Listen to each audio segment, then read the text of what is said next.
No, I do not know. We'll find out here in a second. Good afternoon, everyone. This is Chris Berryman. I'm the coalition builder and founder of Bring Humanity Together. This is a special edition because I am on the road because just want to let you guys know my power went out. So my power went out this afternoon, and now I have to do everything from the car. So today, welcome everyone to the Bring Humanity Together live stream. This is one of the 3 open forums under the Bring Humanity Together umbrella. So please connect with me, Sandy, Carla, and we would love to have you a part of the conversation today. So just remember, we can bring up to 10 people on at a time. Feel free to ask any questions, comments, or whatever, whether it be on our LinkedIn Live, which is my personal page, the Facebook business page, and our YouTube channel and everything like that. So we will be getting started here shortly. And how are you doing today, Miss Sandy? I'm good. I'm trying to clean things up, Chris. So I've been going through my emails and I decided that I would also back up everything. So I've got my removable hard drive plugged in and I've been backing up files and making sure that everything's on the hard drive that's on my computer. I try to do nice. it all the time, but I haven't done it for a little while. So I thought, you better do it. Right. Because if God forbid, the weakest part of your computer is your hard drive. And if that thing crashes, you lose everything you have on your computer. So I have most of it backed up on my laptop, but I also have a removable hard drive that I back everything up on. Right. And it was great because when I got this new computer about 7 or 8 months ago, all I had to do was take out my removable hard drive, plug it in, and transfer everything onto it. Right. Right. Absolutely. Carla will be on shortly. She just texted me, so she will be on here very shortly. She in traffic again? That was her problem. I don't know, but yeah. I can't believe how many emails I'm getting now that this thing is back up, Chris. I know. You told me what was going on yesterday. It's just, it's crazy. But anyway, it's okay. I've got most of it cleaned up. Like I went through, I had like 700 and some odd emails. Anyway, I've gone through most of those, and now I'm just, getting the usual ones that I get. But I try to stay on top of it because if I don't, they really pile up. Oh, I'm sure. I like to go through. I mean, a lot of them I can just delete because, if I don't have to do anything with them, I just delete them. But I've also been going through the files that I have on Outlook because I got a message saying that my Outlook box was pretty full. Right. So I've been going through a lot of the file folders on my Outlook and getting rid of emails in there. Because again, you don't need all that stuff, but sometimes I just file too much stuff, I guess. So I've been going through and deleting a whole lot of stuff. Oh, hi, Carla. Nice to see you. How are you doing today, Miss Carla?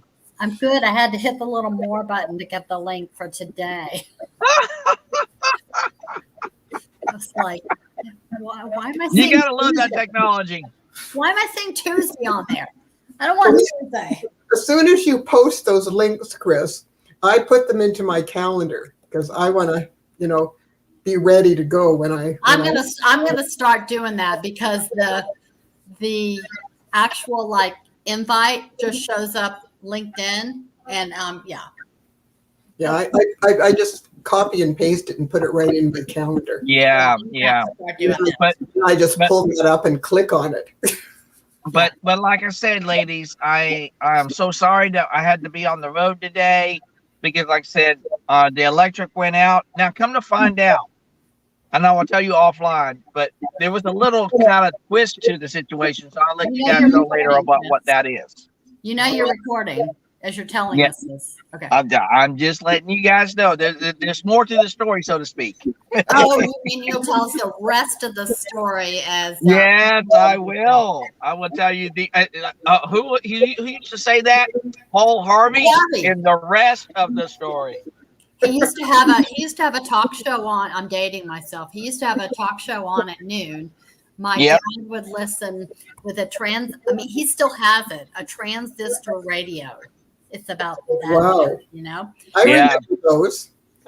He used to listen to Paul Harvey all the time. It was like non-negotiable every day at noontime. He'd Yep. sit at the kitchen table and listen to Paul Harvey, and he had his story, and then he'd say, "Now you know the rest of the story." Yep. Yeah. Yep. I remember my dad used to watch Paul Harvey because he first was on radio, and then Paul Harvey actually had a television show for the same hour. It was like in the afternoons or something like that, if I remember right. That. Yeah. Cool. So It's So still you don't have raining here. electricity at home. It's going to rain here all day. It's raining here too. Send us sunshine, Chris. not for me. It is kind of, as you see, a little cloudy. So it's a little cloudy I'd right take now. it. But at least it's not raining, Chris. Yeah. I mean, it is. But we need a little rain though, because it's still in the mid 80s right now. So a little rain wouldn't hurt. Well, I asked my husband, I said, "Is it spring yet?" Days till Good, Carla. Yeah, well, I mean, it's 12 degrees here today, but Wow. but it's rainy and cloudy, and it's supposed to basically pour all day, and it's going to rain again tomorrow and Saturday and Sunday. I mean, we're in a huge rain situation here right now, and fortunately, it's 53 degrees at your house. Yeah. So what happened yesterday? More at your house than it is at my house. Our handyman, I told you guys, went up on my roof and blew all the leaves off because I left a message to my strata president, because I'm not supposed to get him to do it myself. She's supposed to. They're back. So I left her a message, and she actually obviously contacted Dave, and he got up there and blew all the leaves off, because I was very concerned that we were getting all this rain, and I only have one drain on that roof. Mm-hmm. And if it gets clogged up with all the leaves, I usually go out there and clean it up myself. I actually take the top off and clean it really well. But there's been so much wind and so much rain that, you're up to your ankles in water on the roof. So I figured, I'm not going out there. So I just figured, and Dave's got a blower. How do you get up on the roof, Sandy? Well, for that part of the roof, Carla, there's actually a little balcony off my bathroom. Oh, okay. So I actually have a door balcony in my bathroom that goes out onto this little balcony, which is part of the roof. So I have a gate that you close, but I can open the gate and go out on the roof. Oh, okay. So, that's how I get out there. I mean, I have a ladder, and I could get up on the roof with a ladder. I keep a ladder in my atrium, and it's tall enough that I could get on the roof with that. But it's a lot easier to just go out the bathroom door.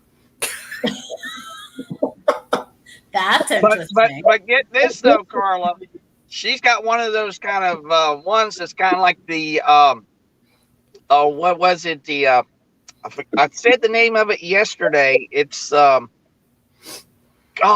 it's got the little thing on top of it, and it's almost like a screen, but still leaf fitter. That's what it is. Leaf fitter, leaf guard. Yeah. Okay. Yeah. Got one of those in my eave in the atrium, and I mean, it's nice when the weather's nice. I will sometimes just go out on that little deck and read, because it's just, it's pleasant, and it overlooks the golf course, Carla. Oh, wow. Your bathroom overlooks the golf course? Well, so does that's nice. So does our bedroom. Oh, okay. So, and so does our den. In fact, our den looks at the 18th green. Oh, nice. Oh, nice. Nice. And, well, here's the funny thing. They actually changed the configuration a little bit of the golf course because there were so many golf balls coming through windows. So anyway, we've had one through our den window. And I went over to the golf course and I told them that these guys were drunk. They were literally fooling around. And when I told them, what time it happened, so they knew who was on the golf course. It took them about 6 months, but they ultimately paid us for the window because we got it replaced. I called my contractor, and Barry had somebody come over here that day. And but I brought them the bill, and I said, look this is really up to you guys. I'm sorry. These guys were drunk and they were fooling around, and, it's just wrong. So, I harvest a lot of golf balls in my garden, but, to have it actually come through our window, it's got to be a pretty big shot. Yeah.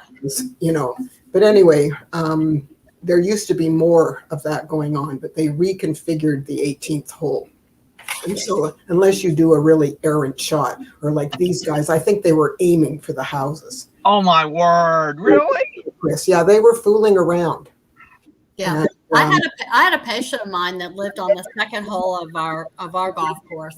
And, we just happened to get into conversation, and I told her where I play golf, and she goes, "Oh, I live there." Oh, what, and you automatically say, "What hole do you live on?"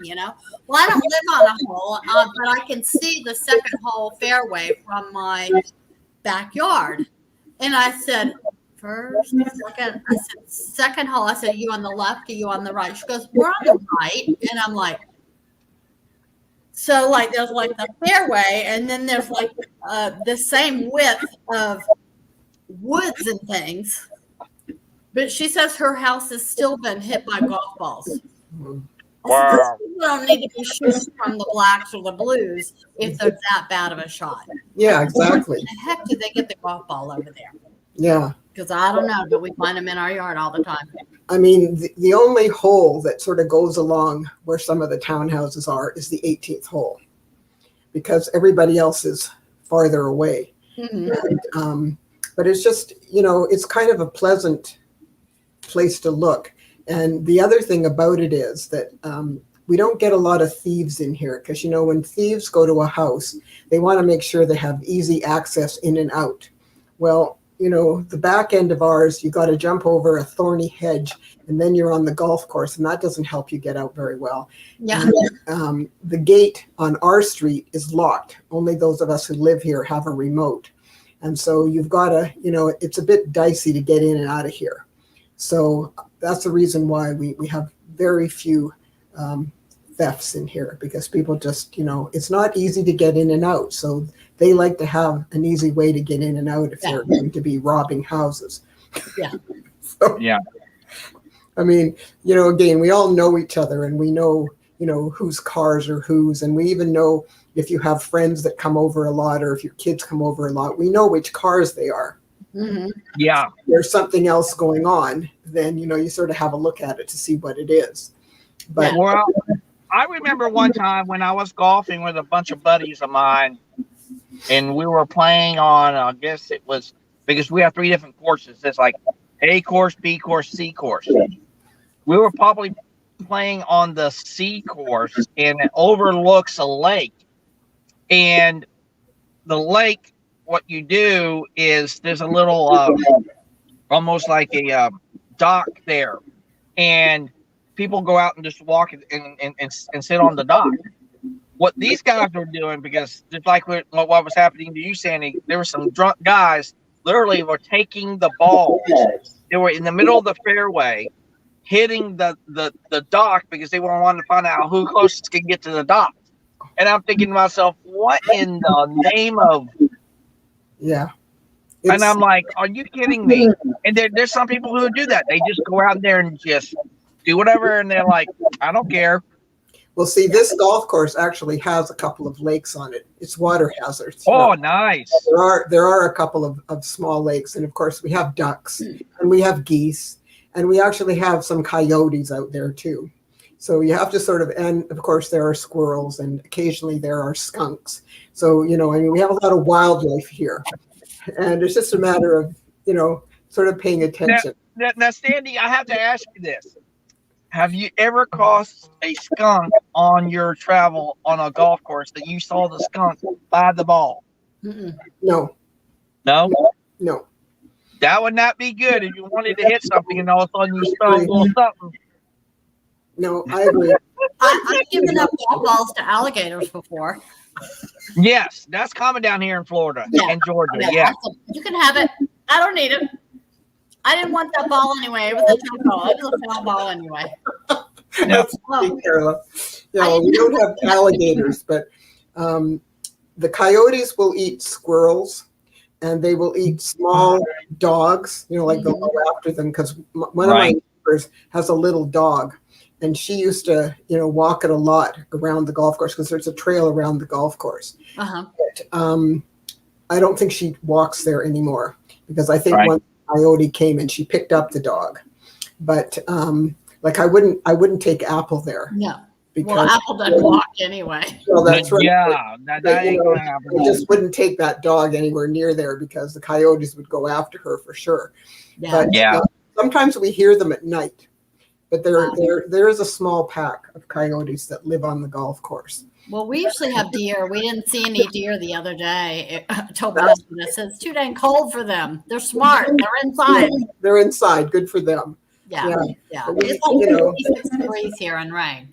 Yeah. Well, even though you live in the city, and we do live in the city, just depending on, because we're on the side of the golf course here, the golf course is like a little forest, basically. And so there's a lot of things that live in the forest. And we haven't had a lot of trouble with the skunks because our handy guy, he has put traps out and stuff. So they don't usually hang around our places because they know that there are traps.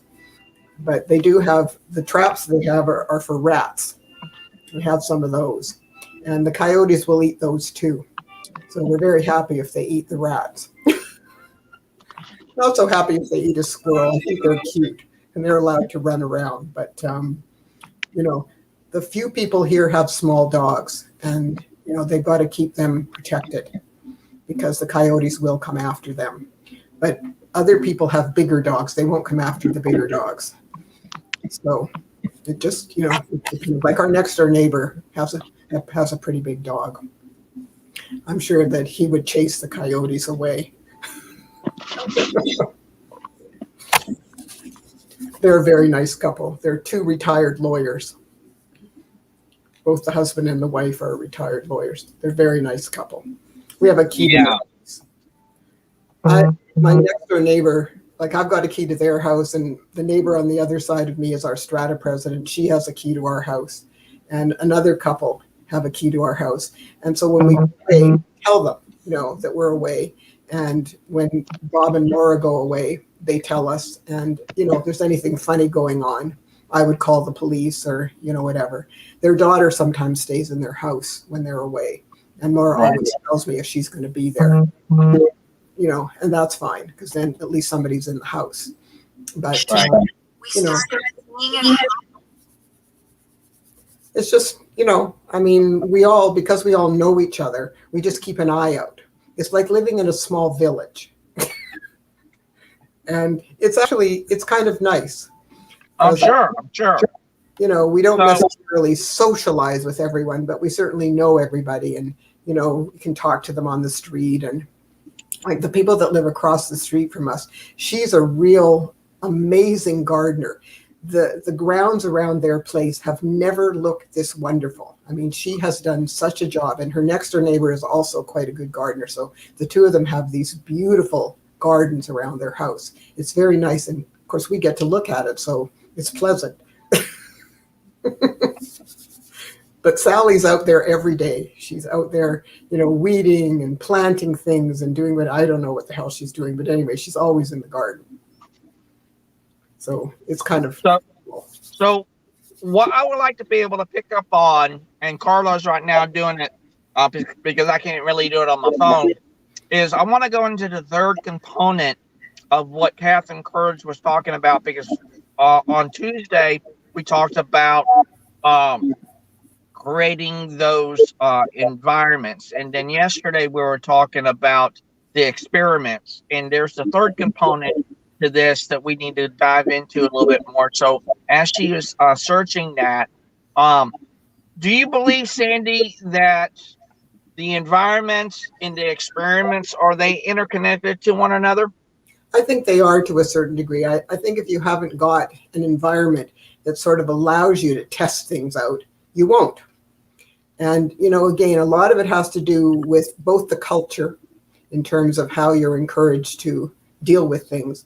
And also, yes, an environment that is sterile or that doesn't offer you a space to try things out, then they won't. So if you have a a training room or, some other place where you can talk to some of your colleagues and, you guys can try different things, then it'll happen. They will try things.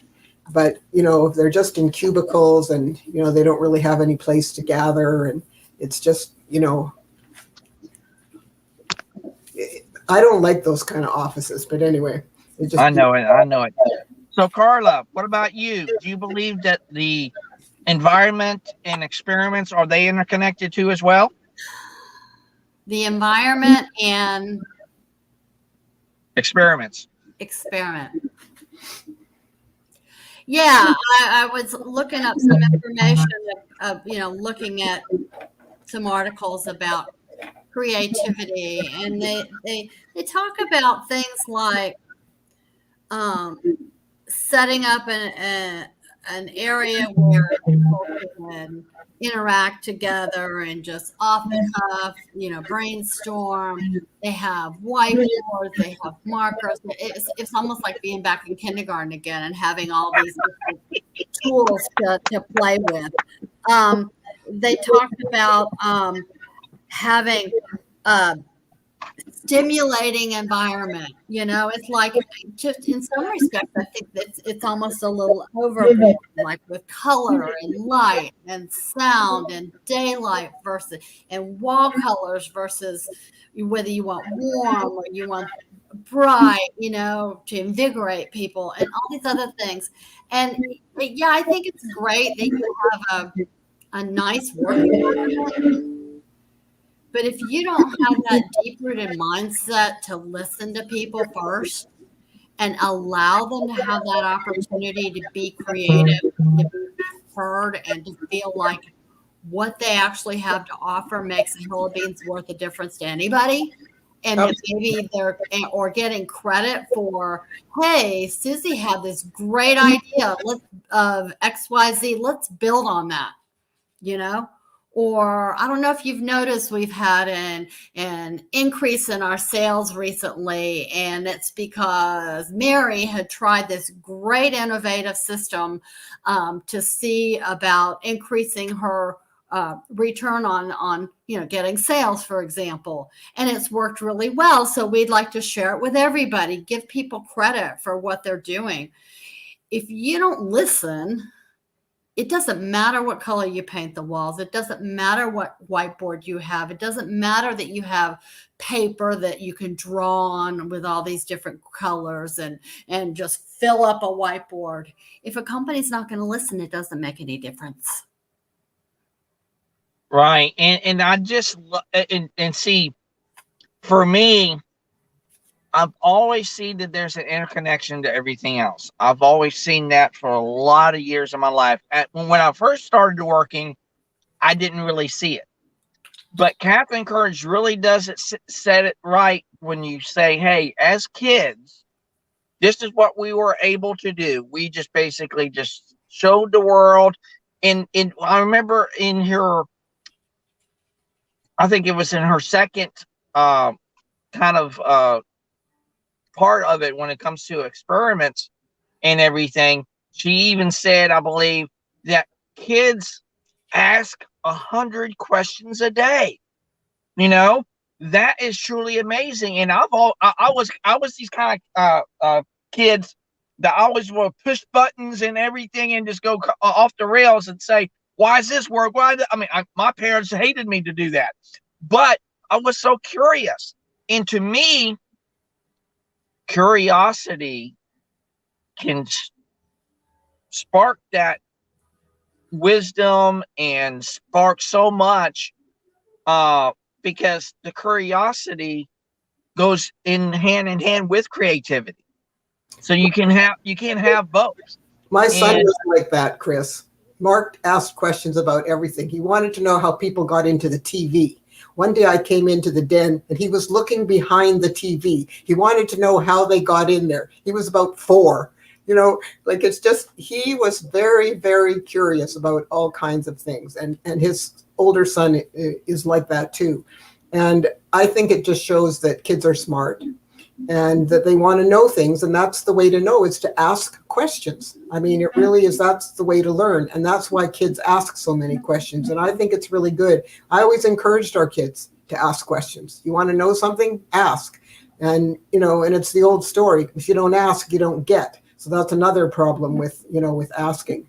Because a lot of people, they're afraid to ask. They're afraid to make cold calls. They're afraid to, do all these things. I always tell people, what's the worst that can happen from a cold call? They could say no. That's right. That's exactly right, Carla. They could say, don't ever call me again. Fair enough. But also sometimes you can ask them, do you think that this might be something you could look at in 3 or 4 months? Could I get back to you then? Mm-hmm. Sometimes they'll say yes, because maybe they have a budget, or maybe they have an opportunity later where, this would work. And it's just a matter of, I was never afraid to do cold calls. That never, bothered me. But it's just a matter of, kids do ask a lot of questions, and that's how they learn. And I think it's good. And of course, we get discouraged from doing that because people, don't want to be bugged. It's one thing. I think a lot of people are in that comparison mode, and they don't think that what they have to offer is it measures up to what other people probably offer. And well, I'm not going to tell my idea because it's probably not a good one. We've already told ourselves it's a bad idea, even though it could be the spark for a great idea. Well, that's shooting yourself in the foot. I mean, why would you, if you can't trust you and you're not interested in you, why would anybody care? So it's so much more. I mean, it's more fun to share things with your colleagues, especially if it's something that might work. And I mean, maybe they'll say no. It's a possibility, but maybe they'll say yes. And then, together you can explore how you would implement it and so on and so forth. It's just, but if you just don't do that, and if people aren't encouraged to do that, then again, and I've said this a million times, you miss opportunities. It's too sad. So it needs to be an encouraged thing, that people are encouraged to get involved and offer ideas and be creative, and especially if they think there's a better way of doing something. And I don't see anything wrong with offering something up. I think it's the best way to go. But it's just, again, I mean, when I was teaching the Dental Hygiene Study Club with a colleague of mine, and we did this for 10 years. We did it in 2 locations. We did it in Vancouver proper, and we did it in West Vancouver. And we had a lot of dental hygienists in our group. And what we would do at the start is we would have a discussion. Is there anything that, that you people want to talk about, or that you have questions about anything that's going on in your office? And Steph and I would always get together, and we would sort of, come up with some things. If they didn't come up with something, we had a few things that we were going to offer them. But when we finished with the discussion, they were allowed to bring patients in so that they could actually practice some of the techniques that we were showing them, and so on and so forth. But we had to have a dentist on site, because hygienists can't practice unless there's a supervising dentist. So everybody took turns inviting their boss. And they always found the discussion very interesting. And it was kind of cool. So, it was just a matter of, what are you doing? And that was how we structured it, because we wanted people to ask questions and to bring ideas forth and so on. And we didn't care if they wanted to discuss something. We were happy to let them discuss it. Why not? But it's just a matter of, what are you doing? And again, it's the same thing. What kind of a culture are you developing? You turning people off? Well, then you're missing opportunities, and you'll probably lose people. So it's very important to encourage them. And again, to listen. And if it's something good, say, yeah, that's a great idea. Thank you, Carla. We're going to implement that. And thank you so much for sharing, because that really is going to help things. Well, why would you not come up with something else, Carla? Yeah. Well, if you were to turn around and say, no, I'm not going to do that, then I'd go, okay, I'm not going to offer anything else again. So let's go to the comments, and I believe this might be some Brianisms or Grahamisms or both, but let's go to them. First one is, creative environments is a subjective term. And then, I have 99 bad ideas, but I might have one good idea in 100. Fair play to those that listen to what I have to say. Your thoughts, Miss Carla and Sandy? The first one's Brian. And yes, it is subjective. You know, create a creative environment is subjective. It's like are wall colors important to me? No. To other people, it might be. To having all these different tools and whatnot and ways to be creative, that might be important to them. Whereas I'm more of a let's sit down and talk about it type person. You know, maybe have a whiteboard, but I'm certainly not going to fill the whole thing up. You know, everyone's different. Everyone learns different. Everybody expresses themselves differently. So yeah, it definitely is subjective. And the second comment, I bet, is from Graham. I don't know. But, you know, if you don't put the idea out there, no one's going to get it. No one's going to hear it. And it may be the 1 out of 100 that are great ideas. You might have 20 out of 100.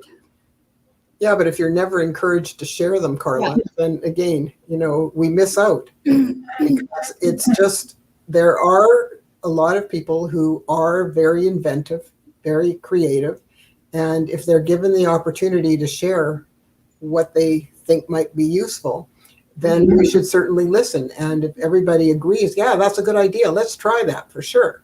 Yeah. Then, you know, we'll move forward with it.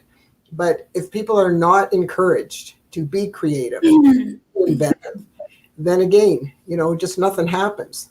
And I think it's a real shame because you do miss opportunities. And if people are turned off because they're not listened to or they're not given credit for what they came up with, then you're going talking and you're not going to have anybody to listen to. Exactly. So it's very important to have a forum, if you will, where those ideas can be shared and we can decide if it's something we want to move forward with. And I think a lot of times you would.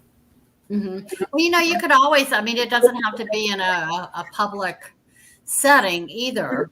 Just having a suggestion box is a great idea. Yeah, that's true too. Because there's some people that don't want to explain themselves and maybe they're better off writing down a suggestion on paper. And so have a suggestion box. Yep. Well, encourage people to send you. Well, here's 2 more comments that just came in. One is a cubicle can be very creative. Waiting to be encouraged to be creative is the opposite of being creative. Now, I guarantee you that one's a Brianism. That one right there is a Brianism right there. If anything else, yes. So when you talk about cubicles, it reminds me of my son when he started in his IT job several years ago. He had a cubicle. He doesn't have a cubicle now. I think he's got an office now, but he decorated his whole cubicle with soccer scarves from all the different soccer teams in the United States and Europe and Africa, all over the place. And he literally pinned them up on the walls on his cubicles. So it's very colorful, very creative.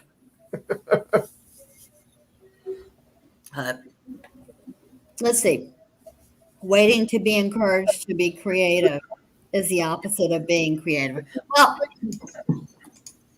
I don't think you set the tone from the get-go that there's always this open opportunity to be creative. I don't think you have to wait to be creative.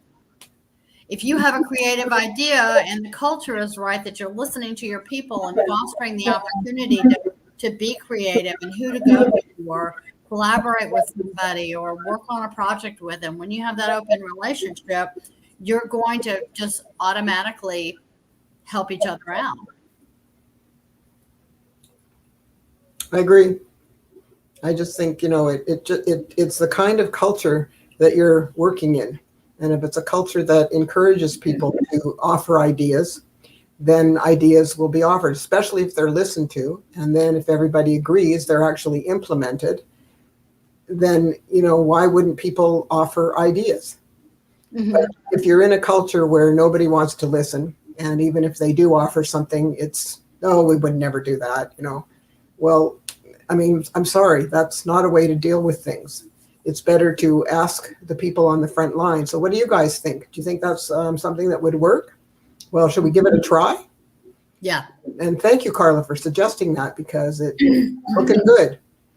I mean, it's a whole different outcome when it's dealt with in that way, as opposed to, that you just kind of don't pay any attention and you don't give the person credit, and they don't feel comfortable ever bringing anything up again. So you miss opportunities. And it's a real shame when an organization, like kind of stifles everyone, if you will. It's a real shame.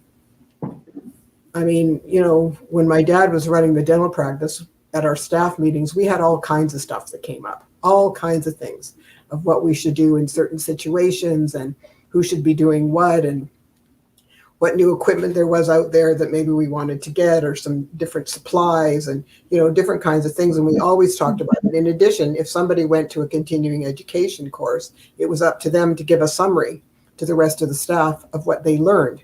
And if there were handouts, often brought them to the office and we photocopied them so that we could actually have the handouts from the course. And that way, again, we're sharing, we're working together, we're doing things that, I mean, it's just, it's a matter of how the office is run. And if it's run in that kind of a way, I think not reacting to ideas in the long term would stop most people. Absolutely. For sure. And then Graham. That's Brian. Oh, he's writing to Graham. Okay. Well, I don't know that, other people have anything to do with who's being creative, but I think if people are being creative, then other people might come up with things that maybe they wouldn't have before, because maybe they weren't, didn't think that they could suggest things. But if other people were, then they could think, well, I've got an idea. Maybe they'll listen to my idea. They're listening to other ideas. So again, it grows.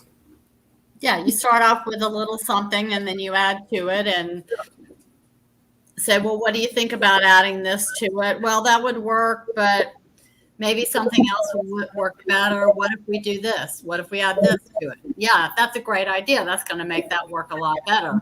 It's better than my idea. So, and it's not about who's going to come up with the best idea and who's going to get the pat on the back or anything like that. It's working together and brainstorming. And it's like she and her husband wanted to start businesses and they were talking about what they were going to do, how the next 5-10 years were going to look. And this was several years ago. And they play, it's literally, and she does a course on designing your dream life, and they literally call it stupid idea time. They sat down and said, okay, it's time for stupid ideas here. There's no wrong or right answer, right or wrong answer. Everything is open for discussion. And they came up with some crazy stuff that they never adopted, but they looked at, okay, so what if we opened up a coffee shop and we had it dog friendly and did that? Well, that's great. We could do that, have dogs, we love coffee, but do we really want to do this 7 days a week? Call. No, don't want to do that 7 days a week. I want to do something else that's going to give me more income, allow us to travel, anything like that. So they literally went through a whole bunch of different things that they thought about doing in life and played that stupid idea until they came out with what they wanted to do. But there was no right or wrong answer to it. No. With creativity, there are no right or wrong answers, Carla. If somebody has, an idea, and even if it's, something crazy off the wall, whatever, I still think sometimes it's worth listening to, because sometimes you might step back and go, just a minute, I'm not sure that's such a crazy idea. I think we should look at that. Yeah. If we tweak this and tweak that, I think this basic idea might actually work. Yeah. So again, if you're listening to people, and that's the key, then you might find that even something that sounds like it's, completely crazy might not be completely crazy. Mhm. There may be some, good solid meat in it. So it's a matter of listening and going, just a minute, I haven't figured this out yet. I think we need to have a little better look at this. So Right. can we, Miss Carla, go back to the Catherine Courage video and be ready to roll that video? Okay. So I'm going to go to share and share screen.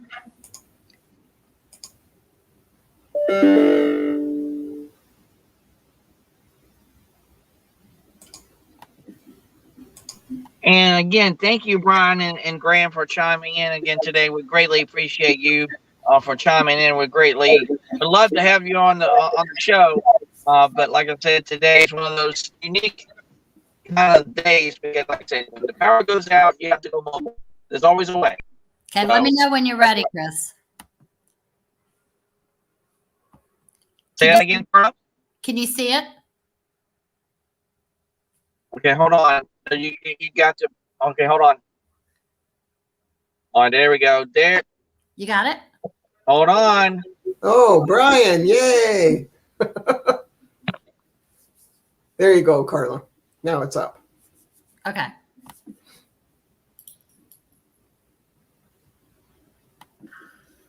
Is creativity. But we have a problem. These leaders say that creativity is core to business success. However, they're unknowingly choking it out of the business environment.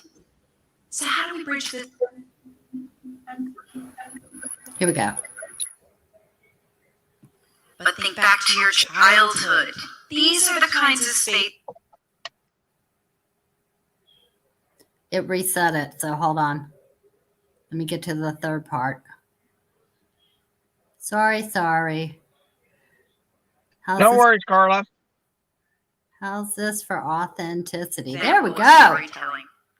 Spreading ideas through stories that touch people. But in the business environment, we have just lost the art of storytelling. I think we've all sat through this presentation. A stack of cold, boring bullets on a screen, no emotion, no context. What have we done? Stories have the ability to inspire and persuade, like these kinds of presentations never will.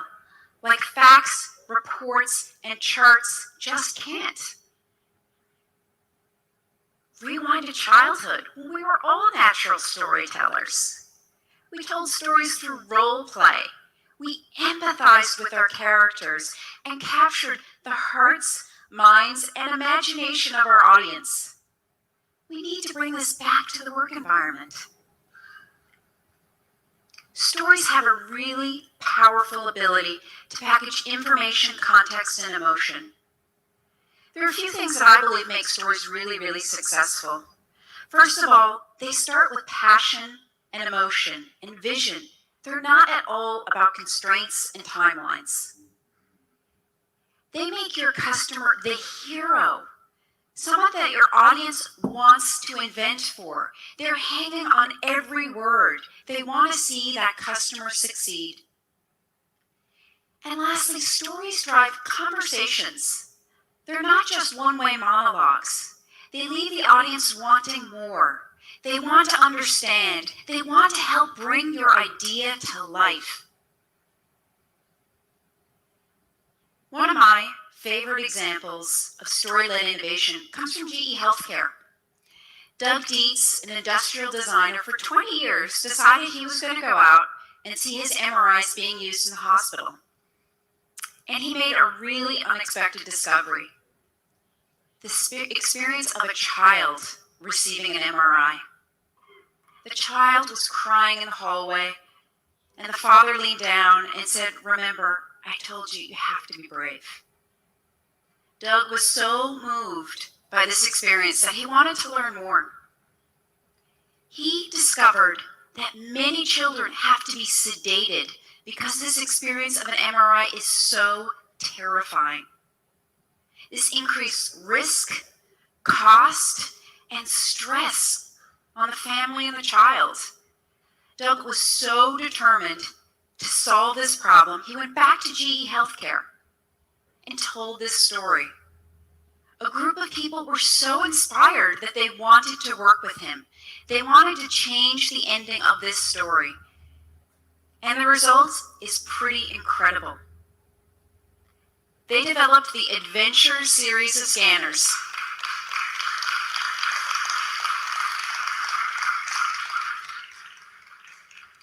This one is actually called the Cozy Camp Experience. And as soon as the child opens the door, they're off on a camping adventure. They snuggle into a sleeping bag, and when they go into the MRI machine, it's now an adventure in a tent. He and his team completely transformed this experience from one of terror, risk, and cost to one of complete joy. Pretty incredible. The good news is lots of companies are getting the importance of stories. These are pictures from my workplace. People are telling stories with their ideas, using prototypes, and bringing them to life. Creativity has the power for invention and ultimate success. Environments, experiments, and storytelling are just a few of the ways that I believe you can inject it into your workplace. But remember, creativity is a birthright. It's available to all, but used by few. So I ask you to embrace, empower, and insist on creativity in your workplace, and watch the ideas unfold. Thank you.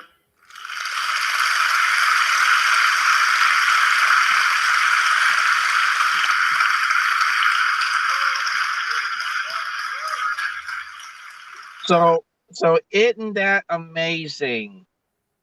Because that just goes to show what can be achieved when we go into the point of stories. And Brian, I know you have a great insight into that. So I'll start with you. What does the story dynamic come to you as, and how does that show up to you? The stories speak to the unconscious. And the unconscious ultimately runs the show in the long term. So by being able to tell stories to people, it allows the brain to kind of go to work, and you then start to filter information, and your body goes out and starts doing stuff. In addition to stories, I mean, look, I mean, everyone likes stories. People relate to it, right?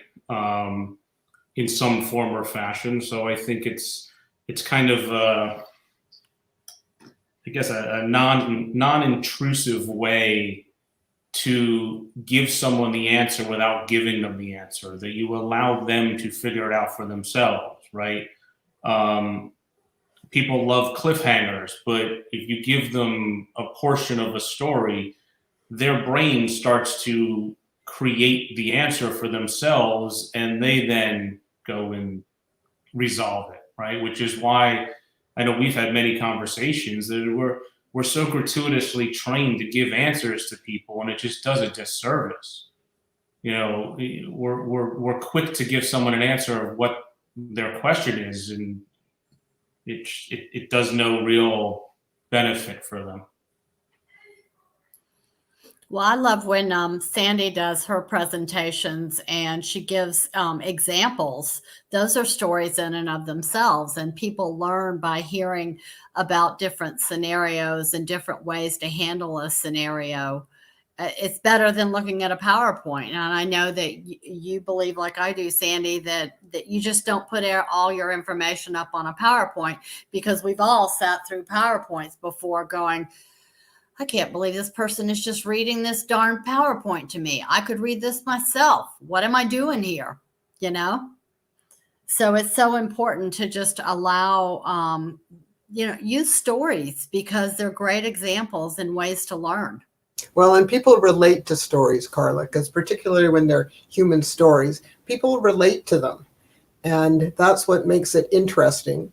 And I also encourage questions all the time. I just ask people, for their input, and if they have any questions or anything they want to add to this, whatever. It just sort of depends what we're talking about.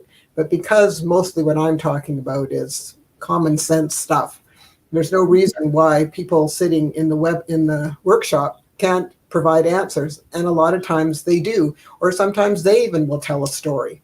And again, I think it just makes it more interesting because people do relate to stories because it's something that educational as well, and they can also be like encouragement to people that they don't feel so alone in whatever their problem is that they're trying to solve as well.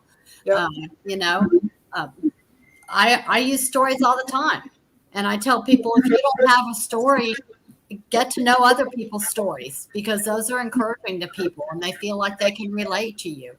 Well, sometimes if somebody tells me a good story, Carla, I'll go up to them afterwards and I'll say, would you mind if I used your story in another workshop? I've actually done that because if somebody comes up with something that I think is kind of cool and would work in certain situations, I ask them if they would mind. I said, I won't use your name or anything, but I'll just use your story because I think it illustrates something that really works. And people remember that. Well, and they're usually very, like, really, you want to use my story? And I say, yeah. They're quite flattered by the fact that I like their story and think it's something that I can use in the future, because sometimes they have good stories, and that's what's nice, especially people who work with other people and the different kinds of things, because stuff comes up, and people who work with people who have disabilities and elders and kids and so on and so forth, they all have stories. Mm-hmm. Usually interesting. There was an article I was reading about storytelling in business, and they were talking about how the greatest storyteller there is Disney. Right. That look at their whole marketing plan. Their whole marketing plan is a story and putting yourself in that story and escaping into that story. And it's about, you walk into Disney and it's like dreamland, whether it be the hotels you're staying at, the restaurants you're at, it's like you're in another world. You go to Epcot, you feel like you're in another world. Yep. So our kids love Disneyland. We when they were smaller, we took them several times, and they loved it because you're right. It's a fantasy land, but you're actually in the fantasy land. So it's kind of cool. Well, I love the educational part of Epcot when my kids were younger and we took them to Epcot. I was just talking to somebody recently who had gone to Disney in Florida. And we were talking about how even adults learn something through the stories and the animation and everything in Epcot. Yep. Well, when we were kids, we went to Disneyland, which is in California, several times. Our parents took us, and we always had a fun time. It was always interesting, and the rides are fun, and plus they've got all these characters walking around in their costumes. You got chipmunks and you got whatever, and those are kind of fun because who those characters are because from the cartoons and so on. And so to actually have them walking around and shaking your hand and patting you on your head and stuff like this, it's kind of fun. Yeah. But I always use stories in my workshops because I think that, again, people relate to stories because we're all human, and something that's happened to me could have happened to you or something similar. And oftentimes it triggers an idea for somebody to share another story. Yeah. And well, right. even I don't discourage it. If you're trying to solve a problem and you're going to take a patient through their patient experience, whether it be logging on to do their information ahead of time. So, okay, what happens after that? And then you come to the office. What's that going to look like? And when you're plotting all that out and how's that experience going to go from start to finish, that in and of itself is a story. And so you're using that patient experience story to take them through the process to fine tune what you're going to do and how their experience is going to be. And that's where brainstorming comes together to figure all that out and have that vision of that story And that's going to improve your customer service for your client. Absolutely. Because then you show that you actually listen to them. For sure.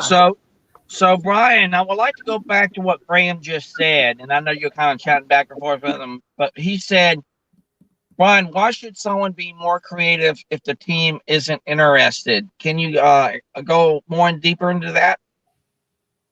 Because people who are really creative are creative for creative sake, not for any other reason. It's what I had said to him, make the move for the move, which comes from a gymnast, a world-class gymnast, who was talking to a teammate many years ago when he was in college, and he went through a horrific car accident. He was on a motorcycle and had something like 14 rods and all these pins in his leg, and they didn't think he was going to walk again, but he ended up rehabilitating and competing at a very high collegiate level. I think he was almost one step away from the Olympics. But in any event, he was in a meet and he was sitting on the bench before he was going with another teammate. The teammate was all nervous in terms of, what this all means. It's for the gold medal. It's for his parents. It's for his team. It's, I'm doing this in order to. And he said to his teammate, he said, when you get up there, make every move for the move, not because of any other reason outside of that. Everything else is an extraneous story that you make up, right? I mean, we're creating a product to be successful in business. Well, that's a story you create. That's not anything that emanates out of nature or that's inherently within the business. So what I have found is that people who are really creative are simply creative because they love being creative, not because they're going to make a cool product or a service or a widget or do good or, make money or whatever. That's all secondarily to it. Now, that doesn't mean you don't do it to make money or to make a good product. Of course you do. But my point is, if you're looking at little kids do things because they love doing them, right? You climbed trees when you were a kid because you liked climbing trees. It wasn't because, hey, I'm going to do this so I could jump off and whatever. Although there was an aspect of that for some. But my point, though, is that being creative in a company is the same thing, just because you want to be that way, not because you have to be. And I think when we start adding layers of stories about being creative, like, oh, my team won't listen to me. Okay, well, then be more creative. Find a way for them to listen to you, right? I mean, people are very good at saying why they can't do something. They're not very good at explaining why they can, right? I mean, there's an entire profession built around it. It's called the legal profession. They're very good at telling you what you can't do. They're not very good at telling you what you can do. Hence, they're not very creative outside of... That depends on the lawyer, Brian. The ones that I've met aren't very creative in that way in business. They're much more risk adverse. Doctors aren't much different. But that's just the nature of it. But my point, though, Chris, is that, you don't need a specific environment. You don't need a cool place with whiteboards and like bean bags and ping pong tables and all these graphics and cool things that a fourth grade teacher has. I mean, that's all cool. But it's more about what you consider to be creative. Like I said, a cubicle can be really creative. Like, we look at a cubicle as dark and dingy. Well, what if I told you it's my safe meditative space? See, I mean, it transforms exactly what that space is, from dark and nothing here to a place where, hey, I can sit and daydream and be really creative for a half hour. And right? I like it this way. I schedule and put stuff in my schedule, and I 15 minutes here, 20 minutes here, maybe 2 or 3 of them during the day, where I just sit and I daydream and I spend time thinking about stuff. Like, if you watch and look at some of the best CEOs and some of the most successful people in business, they spend time in a very kind of focused, tranced state. You ever been in a meeting and people just kind of sit back and they're looking like this and they see everything and they don't really look at you? Yeah, they're in a space, they're collecting all the information. They might not be looking at one thing, but they're completely focused. It could be called a mind power state, which we teach people how to get into and so forth.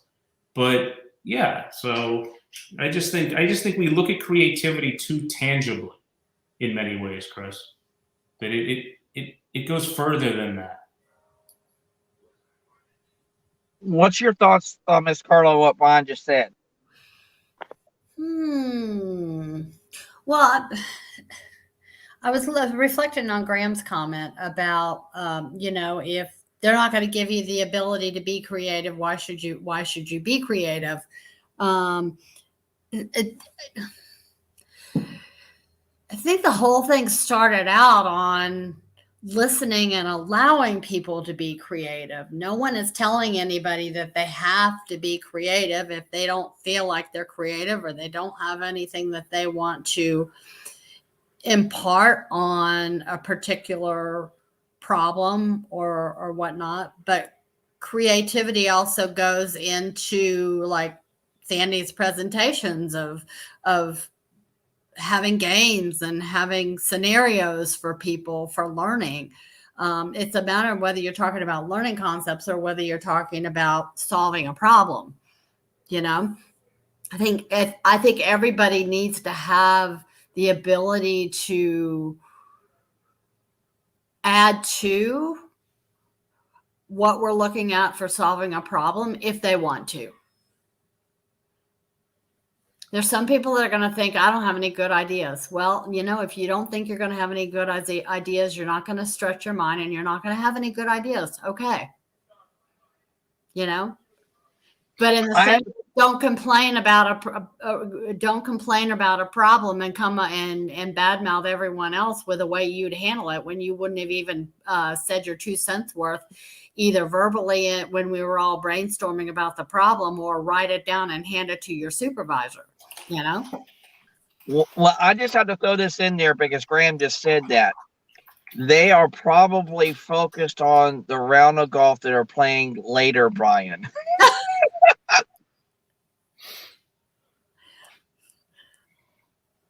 Well, I think it depends, again, what people are sort of interested in. And if somebody comes up with an idea that piques other people's interest, then a discussion will ensue. Mm-hmm. But if they're not interested in it, or it doesn't hit them, in a positive way of any sort, then yeah, they probably will think about their golf game that's coming up. We've got some people that are going to say, I'm good with whatever y'all decide. Mm-hmm. Fair. Mm-hmm. Be good with it. And realize when you're saying it, you have to be good with it. Mm-hmm. I've seen too many people that say, I'm good with whatever, but then when that whatever is determined, they're bad-mouthing the people that came up with the solution about how it wasn't going to work because of this, that, or the other. Well, what would you do different? Well, I don't know. Well, if you don't know, then you don't have any complaint, any room to complain about it. You didn't participate. Well, again, it boils down to listening to people. If you really listen to them and give them the opportunity to share whatever they want to share, they'll be more likely to share things in the future. It's just how if you're nice to people and you listen to them and you compliment them for their contributions and so on and so forth, then they will continue to do that. And other people might be encouraged to try it as well when they see that, some of their colleagues are being accepted and complimented on their ideas and so on and so forth. It's the kind of culture that you set up. And it doesn't mean that you expect everyone to be giving ideas. That's not necessarily what you expect. But if people see that others are, then maybe they will. I mean, it's hard to say. Maybe they won't, but maybe they will. Mm-hmm. And it depends on the person and how their mind works and how they feel. I mean, some people, like you already said, Carla, don't want to talk. They don't want to offer things because they feel that, people won't be accepting whatever. But I think they shoot themselves in the foot if they think that, they don't have anything to offer. Because I think everybody has something to offer. Mm-hmm. It's a matter of looking at it and encouraging them to offer it if they want to. Why not? Why can't we listen? I mean, there's nothing wrong with when someone brings something up. And that's why, in my sessions, I play games and, we do different things. And I encourage people to offer their opinions, because in the exercises that I do, we debrief everything.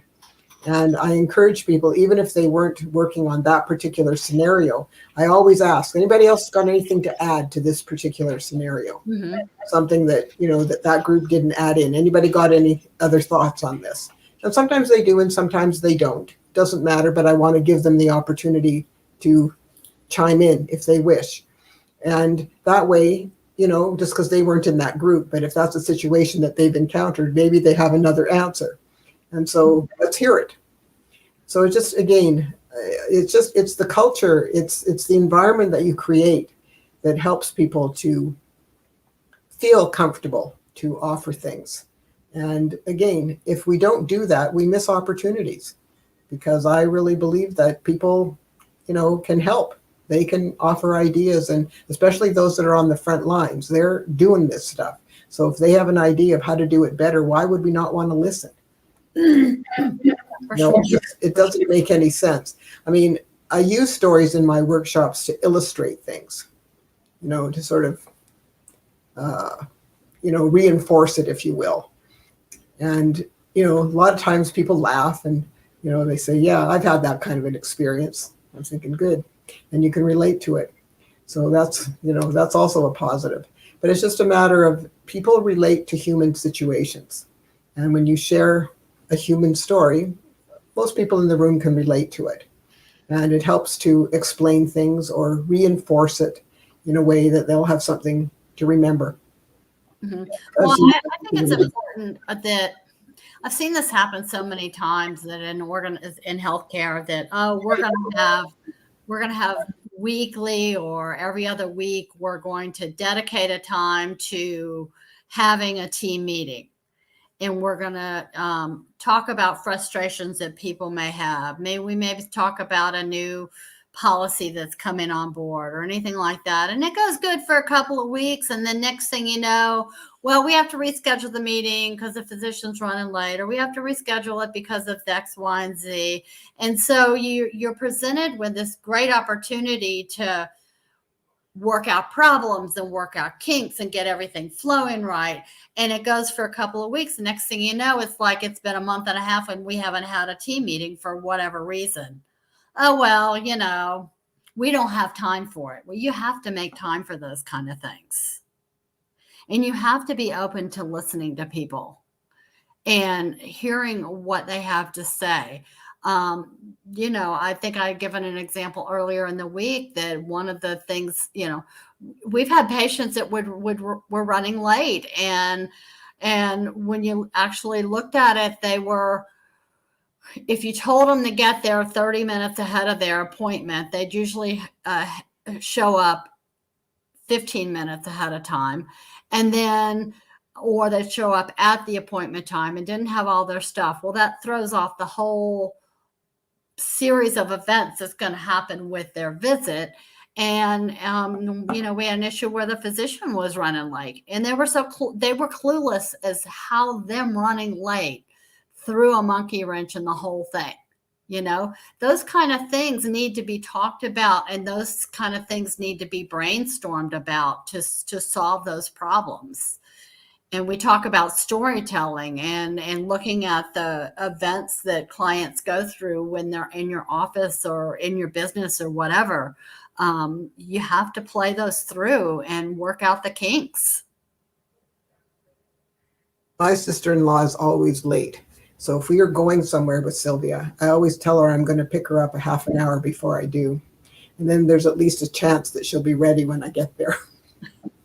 She has not a mean cell in her body. I mean, she's a wonderful person, but she just never is on time, ever. Just never on time. And I bet you're very punctual. I am. If not early. But, well, sometimes I'm even early.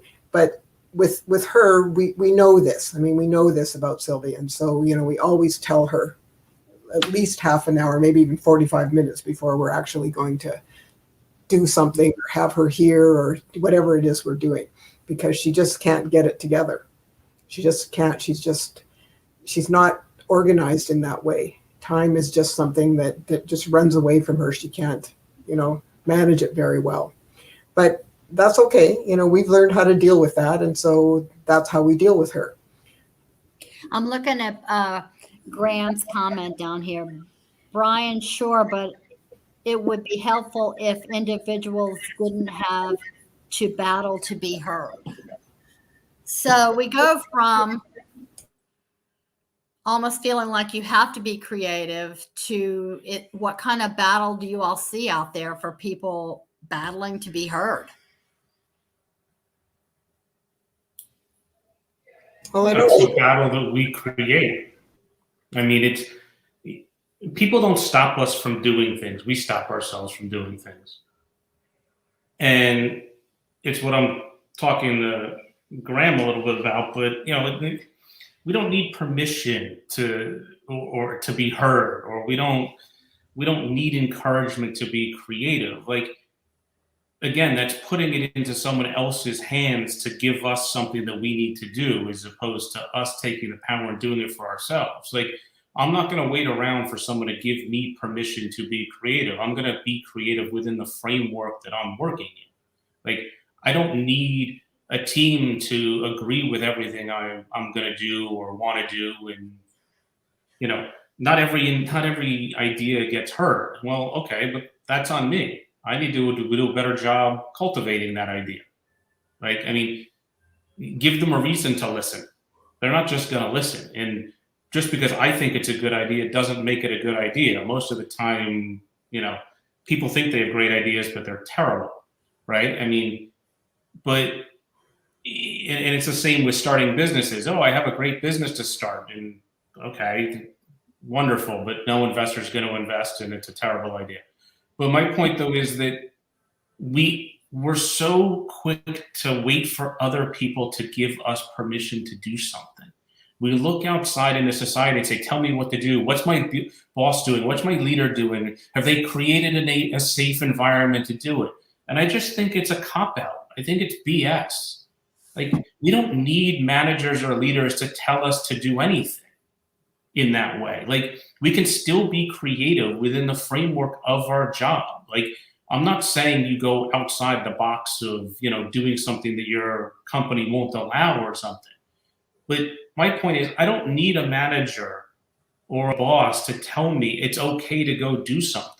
No, you figure out how to work within your framework of your business and be creative that way. That can be creative. Like, we're always talking about environments and what people are doing and aren't doing and why someone else is stifling me. Enough. Like, that's where I draw the line. I'm like, okay, we can be that way, but that's just another victimology. You're at the cause of other people. And I don't go that way with it. Like I said the other day, I mean, we've had 19, 20 months of pandemic stuff, business stuff, not being able to hire people, vaccine stuff, mask stuff. Okay, great. Right? Some people agree with it. A lot of people don't. A lot of people, who cares?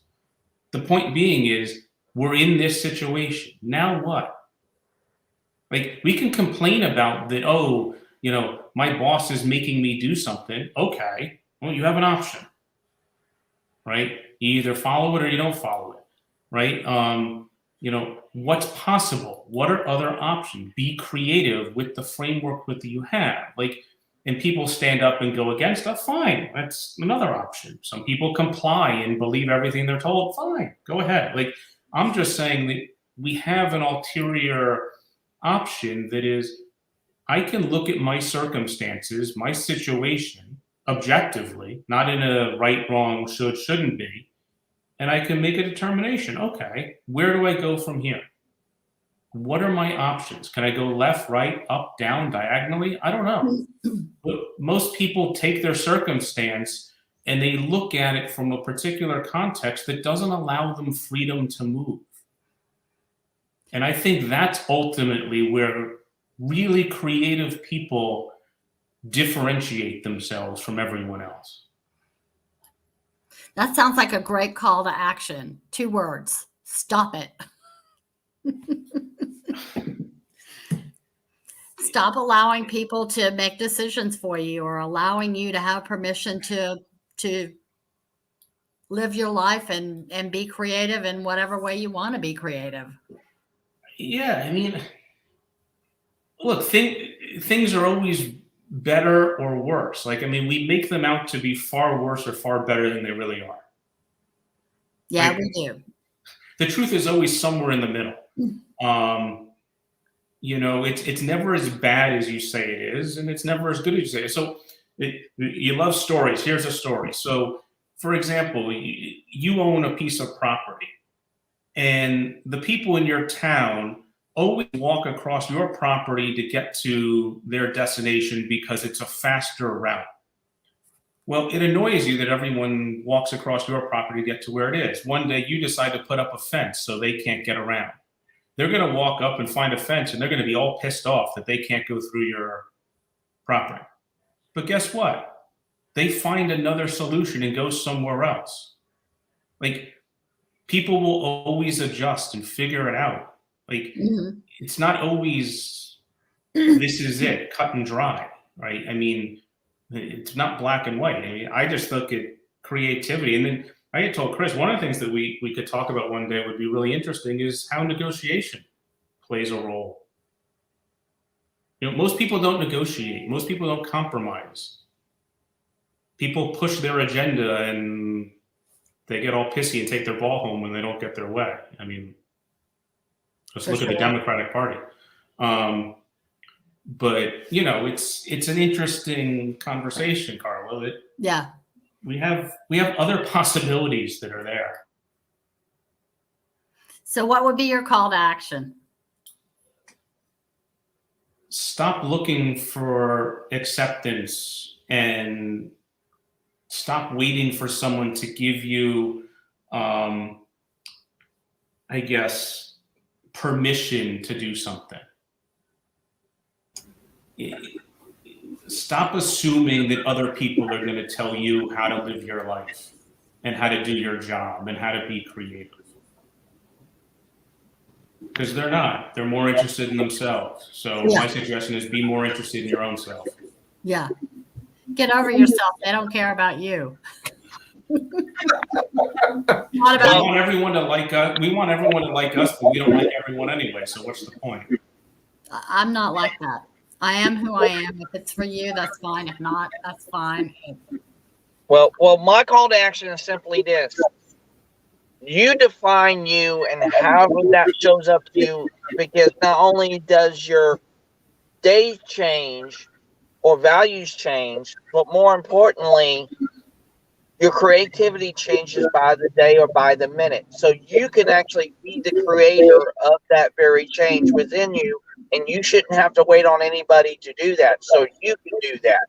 So you have that choice. And again, I truly believe the choice is the ultimate path to freedom. So it is your choice to say, hey, this is how I am going to do this, and this is how I'm going to be creative, and this is how it's going to get done, because we can do that. What about you, Sandy? Well, I also agree that, you know, you should be worrying more about what you want to do and how you want to do it, and not what everybody else is going to think. Too many people live their lives worrying about what other people think. I don't, you know, to me, that's just not a good way to live. I think that if you have a good idea and you want to share it, share it. If not, not. I mean, you don't have to, but it's just a matter of feeling comfortable that you can share this. And you know, life is too short not to be having fun. So, you know, if you're shooting yourself in the foot all the time and worrying about what other people think about you all the time, then you're not going to have much of a life. It's not a very good way to live. So I think that, you know, if you have an opportunity to be creative and you think it's going to be advantageous for your team, then share it. And if you don't have any ideas, so what? You know, like, what difference does it make? Who cares? It's not the end of the world. Well, then in conversation, you know, you might go into the situation and not think you have any ideas to contribute. But then as the solution starts to grow and the brainstorming starts, you may come up with a solution and go, wow, I came up with that, you know. And it may not be something that is acceptable to the group. What is this comment? Call to action to start playing golf when I play golf. Who's that from? That's got to be a Graham thing. It has to be. I don't know. So, ladies and gentlemen, thank you so much for being on today's call yet again. Brian and Graham, thank you so much. And to all who has been watching today or even this week, we greatly appreciate you guys so much. And yes, I'm sorry for the mobile version of Humanity Happy Hour because, like I said, sometimes life throws you a curveball. And yes, the electricity threw me a curveball today. So I had to make it work. So I appreciate your understanding and willingness to be on here, even we're on the mobile fast version of Humanity Happy Hour. It's not speed round version because that'll be a different thing. But we just greatly appreciate that you're all here. And again, thank you so much, Carla and Sandy and Brian, for being on here today. And we can't wait for another great and engaging conversation next week for Sharing Care with Sandy. So thank you so much, everyone. Okay, have a good Bye, evening. everyone. Have a great week. Weekend. See you next week. Bye.